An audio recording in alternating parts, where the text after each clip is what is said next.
जैसा कि हमने पिछले एपिसोड में देखा था, किन्नान को जो भी एंशिएंट आर्ट टेक्निक्स मिले थे वो अपने टीममेट में बांट देता है, जिसकी मदद से वो कंपटीशन लड़ने लगे थे, जहां जिनरू अकेले मूचेंगे के सभी टीममेट पे भारी पड़ रही थी। वहीं जियोंगलिंग और सूचेन दोनों मिलकर मूचेंगे पे भारी पड़ रहे थे और किन्नान उन सभी गढ़ों पर कब्जा करे जा रहा था, जहाँ मूचेंगे अपने एक खास टेक्निक का प्रयोग करके उनके ऊपर हमला कर देता है। आगे एपिसोड 127 की भी स्टार्टिंग वहीं से होती है, जहां जियोंगलिंग किन्नान की बातें याद करते हुए वहां पे अपना टेक्निक परफॉर्म करने लगता है, जहां उसे किन्नान ने बताया था कभी भी अगर तुम अपने से ज्यादा ताकतवर दुश्मन का सामना करो तो पहले उसके अंदर एक कमी ढूंढो जिसके ऊपर तुम हमला कर सकते हो। तुम्हें पहाड़ की तरह मजबूत बनना होगा। जहाँ मूचेंगे उसके ऊपर लगातार हमला कर ही जा रहा था, लेकिन जियोंगलिंग अपने टेक्निक का प्रयोग करके उसके सभी हमलों को ब्लॉक किए जा रहा था, जो सब देखकर मूचेंगे भी अपने मन में बोलता है ये तो सच में बिल्कुल भी लापरवाही नहीं कर रहा है। वहीं जियोंगलिंग अपने टेक्निक का प्रयोग करके उसके हमले को बेकार कर देता है। तभी दूसरी तरफ से सूचेन अपने स्वॉर्ड लेकर उसके ऊपर हमला कर देती है, जिसे कि वो जैसे तैसे ब्लॉक करते हुए उसके ऊपर हमला करते हुए बोलता है इसमें कोई शक की बात नहीं है कि तुम बहुत ही ज्यादा कमजोर हो। लगता है पिछली बार तुम्हें ज्यादा पिटाई नहीं लगी थी, लेकिन असलियत में तो उसके हमले को रोकने में उसे भी थोड़ी दिक्कत आ रही थी। और उसके तलवार को दूर फेंक कर जैसे ही वो उसके ऊपर हमला करने वाला होता है, सूचेन को भी जिनू की बात याद आती है, जहाँ जब वो उसके साथ ट्रेनिंग कर रही थी तभी वो उसे उठाते हुए बोलती है क्या तुम ठीक हो, जिसपे वो उदास होते हुए बोलती है हाँ मैं ठीक हूँ, लेकिन सिस्टर जिनू मैं अपने खेल में टॉप पे रहती थी, लेकिन जब कभी भी यहाँ पर कंपटीशन होता है तो इंपीरियल गार्ड्स में ज्वाइन होने के बाद मैंने एहसास किया है कि मैं ना तो आपकी तरह तेज तरार और न ही जल्दी फैसला ले पाती हूँ और न तो ब्रदर जियोंग की तरह ताकतवर हूँ। जो एंशिएंट आर्ट टेक्निक कैप्टन दुआन ने हमें दिए थे वो मेरे ऊपर बर्बाद हो रहा है। तभी साइड से किन्नान अपने हाथ में फलों की टोकरी लेकर आते हुए बोलता है हालांकि जबकि तुम्हें ट्रेनिंग में मन नहीं लग रहा है तो तुम मेरे साथ आओ और जिनू तुम जियोंगलिंग के साथ लगातार स्पारिंग करो और इसमें बिल्कुल भी कमी मत बरतना। जो सुनते ही सूचेन दौड़ते हुए किन्नान के पीछे जाने लगती है। तभी वो वहाँ पर अपने तलवार को उठाकर अपने पास जैसी रखती है, किन्नान मुस्कुराते हुए उसे वहाँ से ले जाता है और किचन में ले जाकर एक तरबूज को रखते हुए बोलता है राजा के पास एक राजा की टैलेंट होती है और खाना बनाने वाले के पास खाना बनाने की ये कोई मायने नहीं रखता कि वो कौन है, हर किसी के पास एक जगह होती है जहाँ पर वो साइन कर सकते हैं। तभी वो उस तरबूज में चाकू डालते हुए बोलता है चलो अब तुम अपने की का प्रयोग करके इस चाकू को कंट्रोल करते हुए इस तरबूज को तराशते हुए एक फूल में बदल दो। जो सुनकर सूचेन भी बिल्कुल ऐसा ही करती है, वो उस तरबूज को एक लाल से फूल में बदल देती है। तभी किन्नान उसे सेब देते हुए बोलता है चलो अब इस सेब को बदलो, चलो अब इस प्लम को बदलो, चलो अब इस अंगूर को बदलो। और किन्नान इसी तरह धीरे धीरे कर उसे एक छोटे छोटे फल को तराशने के लिए देते जाता है। अब इस तोफू की बारी, ये ज्यादा कठिन नहीं होगा है ना। और सूचेन धीरे धीरे कर वहाँ के बड़े फलों से लेकर एक छोटे से छोटे फलों तक अपने स्वॉर्ड से भी तराशने लग गई थी। जिसके बाद हमारा सीन शिफ्ट होकर प्रेजेंट टाइम में आता है, जहाँ मूचेंगे उसके ऊपर जैसे हमला करता है, सूचेन उसके हमले से बचते हुए अपने स्वॉर्ड को कंट्रोल कर उसके ऊपर हमला करते हुए किन्नान की बातें याद कर रही होती है, जहाँ किन्नान ने उसे बोला था सूचेन तुम इस भारी भरकम स्वॉर्ड मूव के लायक नहीं हो, तुम्हारा की के ऊपर कंट्रोल यहाँ के आम कल्टीवेटर से काफी बेहतर है, दूसरों को आंखें बंद कर फॉलो करने की असफलता पर ध्यान मत दो, तुम कमजोर नहीं हो। जहाँ पर वो मल्टीपल स्वॉर्ड को कंट्रोल करते हुए मूचेंगे के ऊपर हमला करते हुए बोलती है मैं बेकार नहीं हूँ, 9 डिपार्चर इल्यूजन स्वॉर्ड आर्ट। और वो चारों तरफ से उसके ऊपर स्वॉर्ड से हमला करते हुए उसे काफी घायल कर देती है और अंतिम तलवार उसके सर के आर पार जाने ही वाला था कि मूचेंगे काफी मुश्किल से उसके स्वॉर्ड को ब्लॉक करते हुए काफी घायल होकर नीचे की तरफ आता है, जहाँ पर वो उससे बोलती है मूचेंगे तुम वो कमजोर हो जिसको मैंने हराया है। तभी मूचेंगे वहाँ पर सीक्रेट आर्ट सैंड सिल्क का प्रयोग करके वहाँ पर एक कवच बना देता है। इसके बावजूद जियोंगलिंग उस सैंड सिल्क को तोड़ते हुए उसके जबड़े पे एक जोरदार पंच जड़कर उसे काफी दूर उड़ाकर पटक देता है और वो जैसी साइड में देखता है तभी जियोंगलिंग उसके तरफ बढ़ रहा होता है, जो देखकर वो जियोंगलिंग से घबराते हुए पीछे की तरफ हटते हुए बोलता है तुम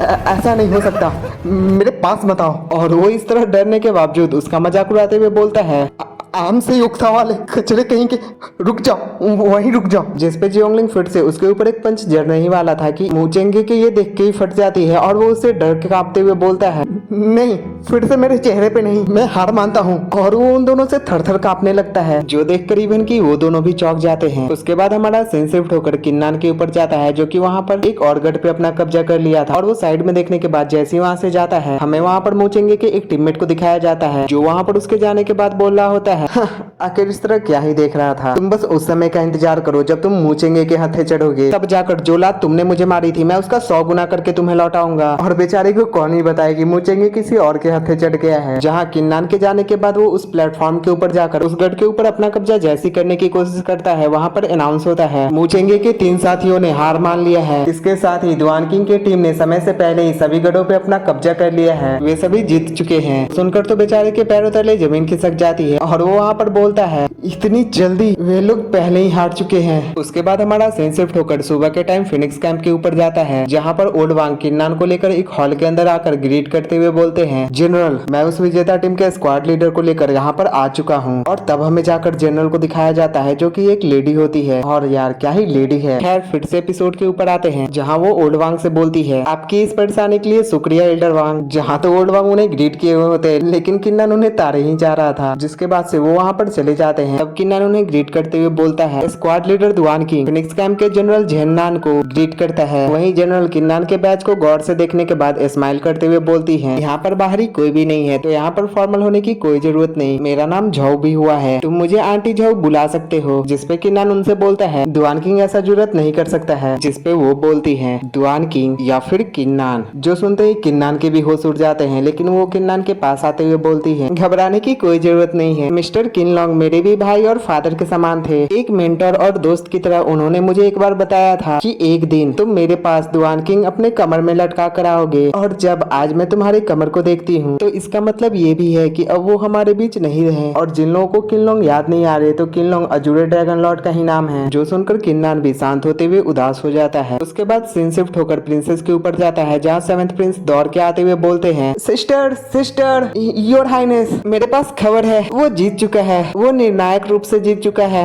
जो सुनकर प्रिंसेस भी स्माइल करते हुए कुछ सोचने के बाद प्रिंस से बोलती है अगर मैं गलत नहीं हूँ तो वो अभी जरूर से जनरल झाओ के पास होगा, क्यों है ना। जो सुनकर प्रिंस भी चौंकते हुए खुश होकर बोलता है हाँ योर हाइनेस, आप तो सच में बहुत ही ज्यादा समझदार हो। जिसपे प्रिंसेस भी हंसने के बाद बोलती है जाओ और ब्लड ओशियन आर्करी की सभी जानकारियां इकट्ठा कर उसे दुआन किंग के पास भेज दो। जिसपे सेवेंथ प्रिंस बोलते हैं ब्लड ओशियन आर्करी, अच्छा ठीक है सिस्टर, योर हाइनेस आपने जैसा कहा है मैं बिल्कुल वैसा ही करूंगा। उनके वहाँ से दौड़ के जाने के बाद फिर से हमारा सीन शिफ्ट होकर जनरल और किन्नान के ऊपर जाता है, जहाँ किन्नान उनसे बोल रहा होता है मुझे इस अभियान में आपके साथ शामिल होने दीजिए। जिसपे जनरल उसे एक मैप दिखाते हुए बताती है तुम जो यहाँ पर देख रहे हो इस ब्लड ओशियन की तरफ से काफी सारे बीस्ट हमारे ऊपर हमला कर रहे हैं, हमारे एंशिएंट किंगडम के बॉर्डर काफी बुरे हालातों में हैं। मैं तुम्हारा ख्याल रखना चाहती हूँ लेकिन सैन्य आदेश सर्वोपरि है। बॉर्डर के पास के लोग अभी काफी कष्ट में हैं, मुझे वहाँ जाना होगा। मैं तुम्हारे उस बदले की लालसा को समझ सकती हूँ, लेकिन हमारी फिलहाल की ताकत के दम पे वेंडा माउंटेन को नष्ट करना इतना आसान नहीं होगा। लेकिन अगर इसमें हमें एंशिएंट किंगडम की मदद मिल जाती है तो हमारे पास एक बहुत बेहतर मौका होगा। और उनके ये बोलते ही ये धमाकेदार एपिसोड यहीं पे समाप्त हो जाती है। और नेक्स्ट एपिसोड की भी स्टार्टिंग वहीं से होती है, जहाँ जनरल बोलती है अगर इसमें हमें एंशिएंट किंगडम का साथ मिल जाता है तो हमारे जीतने के चांसेस और भी ज्यादा बढ़ जाएंगे। तो फिलहाल के लिए ये सब तुम्हारे ऊपर निर्भर करता है कि आखिर तुम कितने बड़े अचीवमेंट को हासिल करते हो। इस दौरान मैं तुम्हें वो सब सिखाऊंगी जो तुम्हारे लायक है। जो सब देखो और सुनने के बाद किन्नान उन्हें ग्रीट करते हुए बोलता है किन्नान आंटी झाओ के इरादे को समझ चुका है, मैं आपको कभी भी निराश नहीं होने दूंगा। जिसपे जनरल उसे एक बोतल बढ़ाते हुए बताती है ये ब्लड विंग फिनिक्स के ब्लड और एसेंस का अंतिम बूंद है, ये अंट झाओ की तरफ से तुम्हें एक तोहफा समझो। जिसे लेकर किन्नान चौंकते हुए अपने मन में याद करते हुए बोलता है फिनिक्स ब्लड का एक अंतिम बूंद, जहाँ सूदू वेई ने उसे एक बार बताया था कि जुआनवू कैंप और फिनिक्स कैंप वो अब बस सिर्फ नाम के लिए है। जो सब याद करते हुए किन्नान जनरल से पूछता है आंटी झाओ क्या मैं आपसे एक चीज पूछ सकता हूँ, क्या कुछ गलत है। जिसपे जनरल किन्नान को बताती है हाँ ठीक है, अगर ये तुम हो तो मैं तुम्हें बता सकती हूँ, लेकिन ये एक मिलिट्री का रहस्य है जो कि किसी को नहीं बताया जाता। तभी वो अपने साइड का केप हटाकर किन्नान को अपने चिन्ह दिखाते हुए बताती है आज के समय एंशिएंट किंगडम के जनरल में से सिर्फ व्हाइट टाइगर ही वो है जिसके पास उसकी फिजिकल बॉडी बची है। जैंगुओ जुआनमो और ब्लड विंग्ड फिनिक्स इसकी ओरिजिन पास होने के कारण सिर्फ इसकी सोल बची है जो कि मेरे शरीर के अंदर कहीं सो रही है। और जनरल लिन जो कि जुआनमो कैंप में है, सालों बीत गए लेकिन फिनिक्स अब पहले की तरह नहीं है, उसकी सोल पहले ही कमजोर हो चुकी है। मैं एक बड़े खतरे आने से पहले ये करना चाहती थी, मैंने काफी कोशिश की कि उसे फिर से इस दुनिया के अंदर लाया जा सके, लेकिन इसका कोई परिणाम नहीं निकला। जिसपे किन्नान बोलता है आंटी झाओ आप चिंता मत कीजिए, मुझे एक बार कोशिश करने दीजिए। जिसके कुछ देर बाद हम किन्नान को जनरल की ब्लड अवेकनिंग करते हुए देखते हैं, जहाँ पर वो अपने गॉड ऑफ वार की पावर का यूज करते हुए अपने एसेंस टेक्निक से उनके ब्लड विंग फिनिक्स सोल को अवेक कर रहा होता है, जिसमें वो काफी हद तक सफल भी हो जाता है। जिसके कारण जनरल के एक फिनिक्स विंग भी निकल गए थे। जो एहसास कर जनरल भी चौंक कर खुद को देखते हुए बोलती है ब्लड विंग्ड फिनिक्स ये सच में जिंदा हो रही है ये बच्चा। लेकिन वो जैसे पीछे घूमती है किन्नान का वहाँ पर कल्टीवेशन कम होने के कारण उसकी एनर्जी खत्म हो चुकी थी, लेकिन वो नीचे गिरता उससे पहले जनरल झो उसे बचाकर अपने गोद में उठाते हुए बोलती है, हाँ मैं भी कोई चीज अच्छे से नहीं सोचती, चलो पहले तुम्हें अच्छे से आराम करने दो। ये नादान बच्चा। और उसे प्यार से बेड पर लिटाने के बाद उसे देखते हुए बोलती है, अगर तुम सच में उसे धरती पर लाने में जनरल की मदद कर सकते हो तो तुम्हारा इस बर्निंग हेवन किंगडम के फिनिक्स कैंप पे एक बहुत बड़ा उपकार होगा।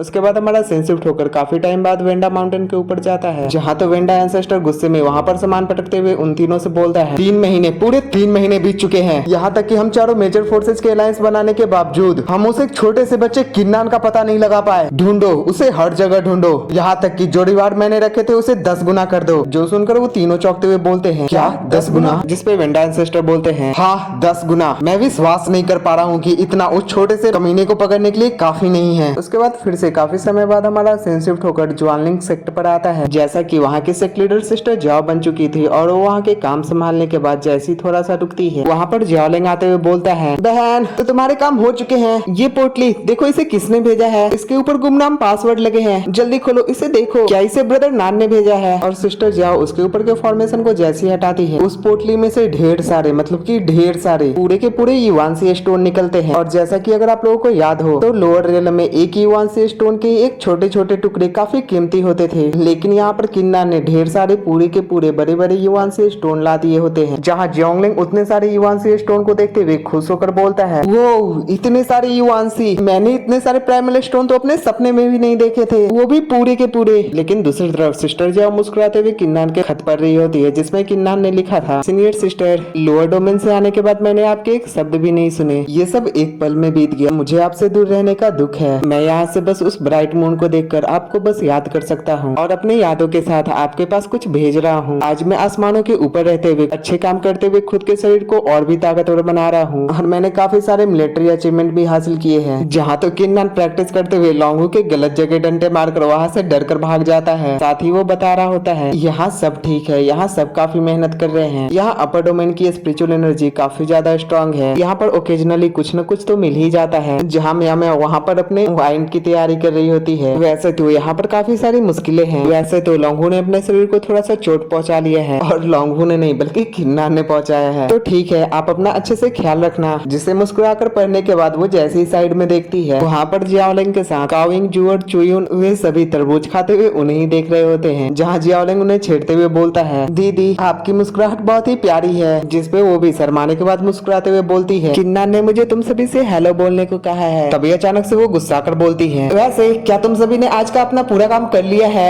जिसपे वो सभी दौड़कर वहाँ से जाने लगते हैं। तभी वो उन्हें रोकते हुए बोलती है, रुको, इसमें से कुछ युवांशी खुद के साथ प्रैक्टिस करने के लिए लेते जाओ। जो सुनते ही वो सभी लोग खुश होकर उछलते हुए उसमें से एक एक युवांशी स्टोन उठा लेते हैं। तभी वहाँ पर हम एक रेड कलर के एंशिएंट आर्ट टेक्निक को भी देखते हैं, जो कि शायद से किन्नान ने सिस्टर जाओ के लिए भेजा होगा। उसके बाद हमारा सेंस शिफ्ट होकर याओजी के ऊपर जाता है, जो वहाँ दरवाजे के बाहर ग्रीट करते हुए बोल रहा होता है, योर हाइनेस, 5th प्रिंस का काम हो चुका है, तो आज रात के बैंकेट के ऊपर किसी का ध्यान नहीं जाएगा। 7th प्रिंस भी तैयार है, बस आपके ऑर्डर का इंतजार है। जिसपे अंदर की तरफ से इशारा करते हुए बोलता है, जिसपे वो एक इविल स्माइल के साथ ग्रीट कर वहाँ से बाहर की तरफ चला जाता है। और यहाँ पर किस चीज की प्लानिंग हो रही है ये हमें अभी नहीं बताया जाता। उसके बाद हमारा सेंस शिफ्ट होकर 7th प्रिंस और किन्नान के ऊपर जाता है, जहाँ वो किन्नान को बता रहे होते हैं, आज रात का बैंकेट एक प्राइवेट है, जिसके कारण यहाँ के पूरे लोगों को हटा दिया गया है। पता नहीं बड़े भाई क्या दिखाना चाहते हैं, अगर वो सच में एक क्राउन प्रिंस बनना चाहते हैं तो क्या आप शिकायत नहीं करेंगे? जिसपे किन्नान उनसे बोलता है, 7th प्रिंस अभी के हालात साफ नहीं है, तो हमें अपने कार्य और शब्दों से सतर्क रहना चाहिए। जो सुनकर 7th प्रिंस बोलते हैं, तो क्या अगर वो इस रास्ते पे चलना चाहते हैं तो क्या वो मुझे अपने रास्ते से हटाना चाहते हैं? कि उतने में ही कोई पर्सन जो कि मुझे देखने से याओजी लग रहा है, खैर वो 7th प्रिंस के ऊपर एक चाकू से हमला कर देता है। लेकिन तभी किन्नान अचानक से ये देखते हुए 7th प्रिंस को बचा लेता है। लेकिन तभी वहाँ पर चारों तरफ से एम्परल गार्ड्स आकर उन्हें चारों तरफ से घेरते हुए बोलते हैं, 7th प्रिंस को बचाओ, तुम अपने हथियार नीचे डाल दो। और यहाँ देखकर ऐसा लग रहा होता है कि किन्नान ही 7th प्रिंस के ऊपर हमला करने वाला था। जो सब देखकर किन्नान अपने मन में बोलता है, ये सभी एम्परल गार्ड्स काफी जल्दी आ गए। उसके बाद हमारा सीन शिफ्ट होकर फिर से प्रिंस और किन्नान के ऊपर जाता है और शायद से प्रिंस ने किन्नान को बचा लिया है। जहाँ वो किन्नान की बड़ाई करते हुए बोल रहे होते हैं, मैंने जनरल झो से ये भी सुना था कि तुमने रात में होने वाले 300 डेमन के हमले को अकेले ही रोक दिया था। अगर तुम्हारे पास समय हो तो तुम ये मुझे बताना। उसके बाद वो दोनों चलते हुए इल्डेस प्रिंसेस के पास चले आते हैं, जहाँ किन्नान उन्हें ग्रीट करते हुए बोलता है, दुआन किंग फिनिक्स कैंप से योर हाइनेस प्रिंसेस के सामने प्रस्तुत है। जिसपे प्रिंसेस उससे बोलती है, जनरल दुआन आपके नाम काफी सारे तोहफे हैं। आज रात की बैंकेट उसी साउदर्न बॉर्डर पास के जीत के तौर पे मनाई जा रही है। इस तरह संयमित होने की कोई आवश्यकता नहीं। जहां उन तीनों के अंदर जाने के साथ ही ये धमाकेदार एपिसोड यहीं पे समाप्त हो जाती है। अगर आपको ये वीडियो थोड़ी भी पसंद आई हो तो प्लीज वीडियो को लाइक कर देना, चैनल को सब्सक्राइब करके बेल नोटिफिकेशन ऑल पे सिलेक्ट कर देना और एक प्यारा सा कमेंट कर देना। राधे राधे।